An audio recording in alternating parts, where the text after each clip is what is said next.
Hola a todos, ¿qué tal? Como últimamente me habéis pedido que traiga más vídeos de pijameo y yo estoy aquí para servir, siempre que sea posible, he decidido rescatar este vídeo que subí inicialmente en otra plataforma actualizándolo.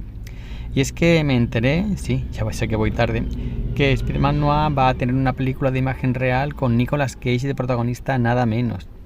Así que me ha parecido un buen momento de rescatar este vídeo actualizándolo. Eso sí, voy a centrarme en este tomo que estáis viendo, el tomo del coleccionable, que para mí tiene lo mejor del personaje. Un personaje que ha crecido muchísimo en popularidad desde sus inicios aquí en estas historias, ya no solo dentro del mundo del cómic o de los aficionados de Spider-Man, sino para el público general.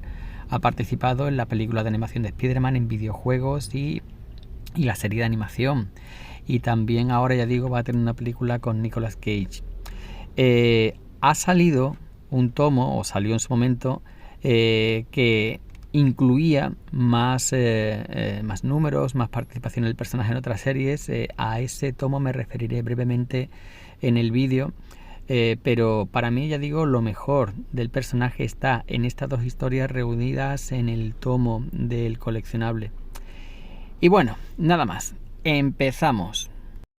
Bueno, ¿qué es Spider-Man Noir? Spider-Man Noir hay que ponerlo en contexto de la colección Noir. Es un conjunto de miniseries, creo que fueron 6, que Marvel sacó a principios del 2009-2010, que incluían a este Spider-Man, también a los X-Men, también a Iron Man y a otros conceptos como Lobezno, como Luke Cage. Fueron 6 o 7. Algunas de ellas repitieron. Por ejemplo, este Spider-Man tuvo 2 miniseries que están incluidas en este tomo del coleccionable. X-Men también tuvo 2 miniseries. Pero de todas ellas, la mejor para mí, con diferencia, es este Spider-Man. Spider-Man Noir es una creación del guionista Dave Hine y de Fabrice Sapolsky, con dibujo de Carmine Giandomenico, y la verdad es que me encantó. Esta edición del coleccionable lo podéis encontrar todavía por 13 euros. Me parece lo más recomendable porque el tomo que sale a la venta hoy incluye las 2 miniseries de las que consta este tomo y luego un montón de números sueltos de diferentes eventos, la mayoría de Slot, de Spider-Geddon y todo eso, en los que este Spider-Man no ha participado, pero realmente aportan poco. Son números sueltos del personaje, partes de una trama mayor y en los que sinceramente no brilla, no tiene la oportunidad de destacar, es uno más de las versiones alternativas de Spider-Man. Sin embargo, en este tomo, que incluye las 2 miniseries iniciales de la línea Noir, pues hay 2 historias de Spider-Man buenísimas. Es muy difícil hacer, bueno, muy difícil. Hay montones de, vamos a llamarlo Elseworlds, aunque en Marvel no se llamen así, versiones de personajes populares trasladadas a otra época. Pero normalmente lo que hacen los autores es cambiar el uniforme y el entorno y ya está. No hay una adaptación a la psicología, a la mentalidad de la época, y eso no ocurre aquí. Aquí David Hine hace un retrato muy crudo de este Spider-Man en los años de la Gran Depresión Americana, unos años muy duros, con hambre, con violencia, los años de la ley seca, y todo eso está reflejado magistralmente por el dibujante. Giandomenico no tiene un trazo bonito, incluso feísta, no llega a los niveles de Pitarra, gracias a Dios, pero se curra muchísimo. Fijaos la cantidad de viñetas que hay en cada página, prácticamente no hay splash pages, hay una narrativa muy buena, muy trabajada, hay una búsqueda por la verosimilitud en los escenarios, en los trajes, en los uniformes. El uniforme de Spider-Man es un buen ejemplo. Y todos los villanos y personajes secundarios de Spider-Man pues están muy bien adaptados a esta época. Desde la tía May, que hemos visto aquí al principio, que, a ver dónde estaba, su sentido de la justicia, su sentido de la bondad, pues la llega a convertirse en sindicalista en esa época, que no era nada fácil.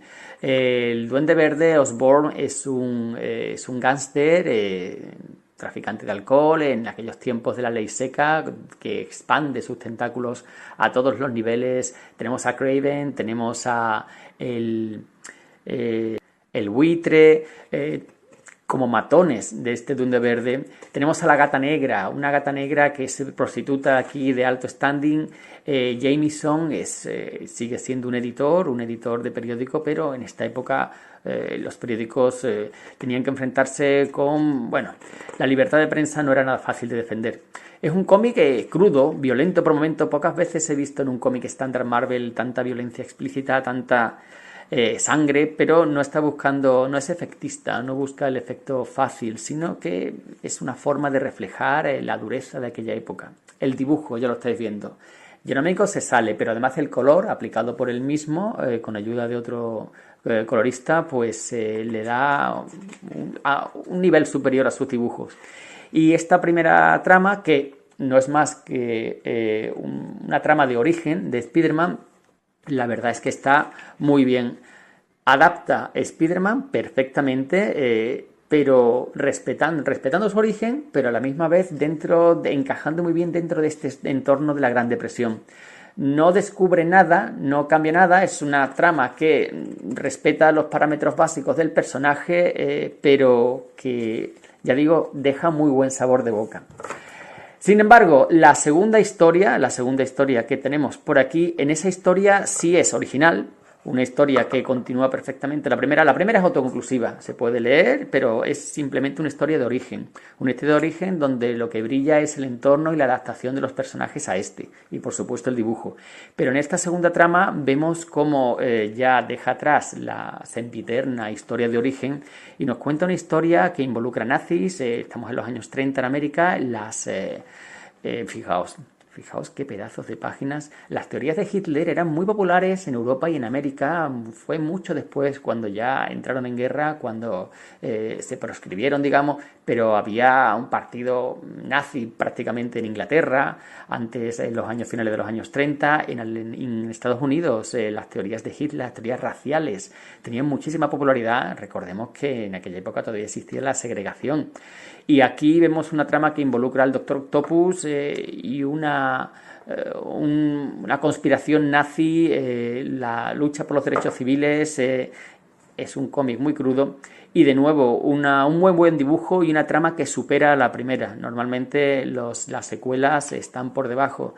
Las secuelas de una serie que ha tenido éxito, de una historia que ha sido, fijaos, lo que se decía de las secuelas de una serie que ha tenido éxito, pues normalmente no arriesga, sigue los pasos de la primera y por lo tanto se repite y es inferior. Sin embargo, esta segunda es mucho mejor que la primera a nivel de guión para mí, y a nivel de medio y de dibujo se mantiene. Y bueno, en este tomo tenemos diferentes galerías, portadas, artículos.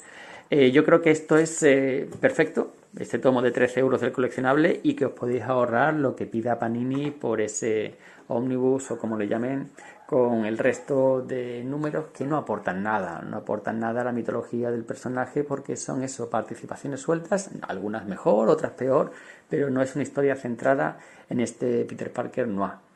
Y nada más, ¿qué deciros? Pues recomendable por guión, por dibujo, por la adaptación que hace tan bien al personaje a una época muy, muy lejana a la típica.